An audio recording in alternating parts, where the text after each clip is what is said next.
ఆ వేదిక మీద మంగ్లీ కార్పొరేట్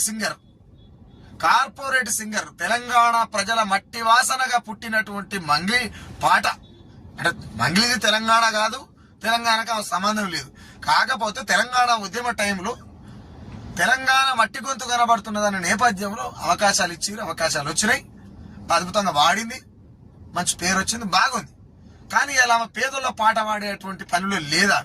పెట్టుబడిదారి వ్యవస్థ కబంధ హస్తాల కింద ఊగిసలాడేటువంటి రాగాలు తీసేటువంటి ఒక గాత్రినిగా ఆమె నిలబడిపోయింది. అలా ఇక ఆమె గురించి ఎందుకు చెప్తున్నా నేనంటే, గద్దరన్న బండెనక బండి గట్టి 16 బళ్ళు గట్టి ఏ బళ్ళే పోతావు కొడుకో నా కొడక పతపరెడ్డి పట పట పట పట పట పళ్ళు కొరుక్కుంట వాడేది.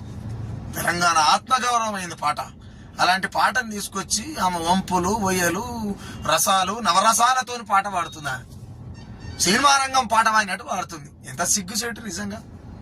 మంగ్లక్క, నువ్వు ఖచ్చితంగా తెలుసుకోవాలి, నీ పాటల పుట్టుక ఎక్కడి నుంచి మొదలైంది, ఇప్పుడు ఎక్కడుంది. మనిషి అభివృద్ధి చెందాలి, నేను కాదంటలేను, కానీ వచ్చిన ఆనవాళ్ళు మర్చిపోవద్దు. నువ్వు గద్దరన్న పాట పాడకపోయినా అయ్యేది, నువ్వు వాడుతుంటే నాకు సిగ్గు అయింది. పాడైపోయిన సినిమాలు గడిచినాయి.